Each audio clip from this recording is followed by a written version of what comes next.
Hotep à tous, bienvenue sur la chaîne des panafricanistes par essence, par conviction et par excellence. Celle des citoyens kémites par nécessité et obligation de combat. Nous sommes une chaîne qui n'est guidée que par nos ancêtres et rien que par les ancêtres qui appartiennent à l'égrégore du monde noir. Par conséquent, nous ne croyons en aucun Dieu venu de l'étranger. Toutefois, cette vidéo n'est aucunement destinée à inciter à la haine ou à la violence, car nous menons un combat qui est d'abord et avant tout spirituel, intellectuel et démocratique. Ensuite, il est politique, géopolitique et géostratégique, contre l'impérialisme, le colonialisme, le néocolonialisme et l'endocolonat, qui sont tous qualifiés de crimes contre l'humanité. Nous menons ce combat sur la base du principe fondamental que nous avons hérité de nos ancêtres kémites, qui est celui de la Mahat, c'est-à-dire solidarité, vérité et justice. Vous êtes donc en droit de connaître la vérité et nous avons l'obligation de vous dire la vérité, rien que la vérité, afin que justice soit rendue au continent africain. Et ça, c'est notre modeste contribution dans cette noble lutte en faveur de la souveraineté, la dignité, la solidarité et l'unité africaine. C'est exactement ça que nous appelons le panafricanisme. Bien-aimés frères et sœurs, le torchon brûle aussi. Et maintenant, entre Israël et la Russie. Et je crois qu'il y a une situation très complexe qui se passe. Ce que les États-Unis ont toujours attendu et reçu de la Chine, de la Russie et des autres pays du monde, cette fois-ci ne marche plus. Ça ne marche pas. Tout le monde veut et voulait que on soit derrière Israël pour soutenir Israël et soutenir le droit de riposte sans limite. Ce n'est pas ce qui est en train de se passer. Non seulement avec la Chine, mais aussi avec la Russie. Je vais vous dire une chose.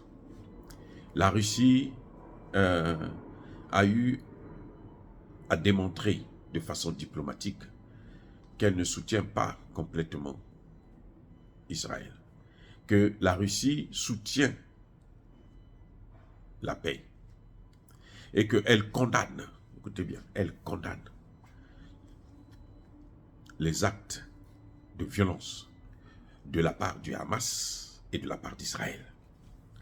La Russie ne s'est pas positionnée comme d'habitude où, bon, soit on se tait, soit on soutient Israël, ils peuvent faire tout ce qu'ils veulent, alors que le monde entier est en train de regarder. La Russie, cette fois-ci, dit, je ne me positionne pas derrière les États-Unis, qui veulent la guerre, embraser tout le Moyen-Orient, après avoir échoué en Ukraine. Voilà la situation. La Russie a attendu une semaine pour présenter les condoléances aux familles des victimes israéliennes. Ça n'a pas plu du tout à l'État d'Israël. La Russie s'est positionnée, elle a comparé le blocus de Gaza au blocus de Leningrad lors de la Seconde Guerre mondiale. Les Allemands avaient bloqué la ville de Leningrad et ont bombardé. Ils ont tué 800 000 personnes. La Russie dit, mais ce blocus-là, nous on connaît ça. On a connu ça pendant la Seconde Guerre mondiale. Et ça n'a pas été facile pour s'en sortir. Mais ça fait des dégâts énormes. 800 000 morts. Dans la situation, le blocus de Gaza actuellement, on est déjà à plus de 8 000 morts. Donc, le chiffre, les nombres sont en train d'augmenter. Mais à plus que ça, c'est que la Russie a reçu le Hamas, a reçu l'Iran. La Russie dit non, la solution, ce n'est pas de faire la guerre. On ne répond pas le mal par le mal. Ce sont eux qui nous ont appris le christianisme, là, non? La religion, là. C'est le peuple de Dieu, non? On ne répond pas le mal par le mal. Personne n'a dit que les actes de terrorisme de Gaza étaient saluables. Non. Les gens disent que les actes de terrorisme, là, la violence de Gaza, là, c'est condamnable. Mais la violence d'Israël aussi, elle est condamnable. Israël peut répondre, mais Israël n'a pas le droit de punir de façon collective tous les Palestiniens. une riposte collective, une punition collective pour un acte qui a été posé par une petite minorité, il y a un problème. C'est ça que les gens condamnent. Ce n'est pas que Israël n'a pas le droit de répondre. Non, au contraire, ils ont le droit absolu de répondre. C'est la légitime défense. Mais quel type de réponse? Est-ce qu'en punissant, en détruisant toute la ville et en organisant finalement encore des colonies, ça va arranger la situation? Donc Poutine se positionne en médiateur. Il dit, moi, je préfère assurer la paix, appeler les deux parties à parler. On ne sait pas si Israël va accepter, puisque eux, ils sont habitués à la position où tout le monde les soutient, les acclame. Il y a eu une dame qui a été arrêtée, kidnappée, qui a été otage, que les Palestiniens ont libéré, le Hamas. Cette femme a témoigné qu'ils étaient trop bien reçus. Ils étaient en otage, mais on s'occupait bien d'eux.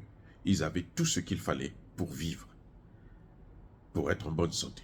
Les médecins venaient les voir, ainsi de suite. Et cette dame a remercié après ses ravisseurs.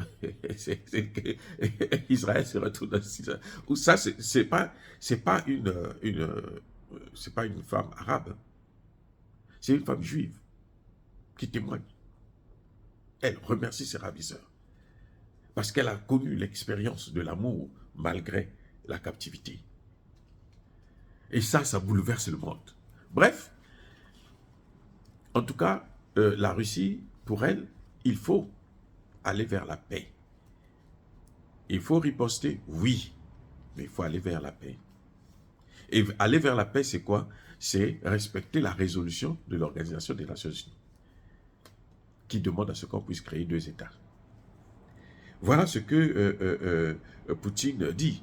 Et je veux vous dire aussi que l'un des responsables du Hamas a dit que mais la Russie est un pays ami. C'est pas un pays ennemi, c'est un pays ami. Et l'Iran s'est rassuré de soutien de la Russie en cas d'attaque des États-Unis. Et c'est pour ça que cette guerre-là peut déborder vers une 3e guerre mondiale. Les Américains ne veulent pas lâcher la place de première puissance mondiale économique, de maître du monde, du gendarme de l'humanité. Ils ne veulent pas lâcher. Ils ne veulent pas qu'il y ait un monde multipolaire où tous les pays sont égaux, où il n'y a pas un pays qui doit être supérieur à l'autre. Et c'est ça que la Russie revendique. C'est ça que la Chine revendique. Dire cela, c'est inciter à la haine ou à la violence. Non, Yaba colère V.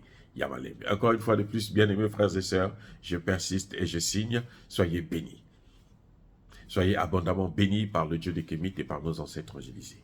Mais que tous ceux qui persécutent le continent africain le pillent et le déstabilisent. Qu'ils soient noirs, blancs, chinois, arabes, indiens, qui qu'ils soient punis, maudits, foudroyés, neutralisés, écrasés, effacés par ce Dieu des Kémites et par nos ancêtres angélisés. Vive l'Afrique éternelle. J'ai dit et j'assume.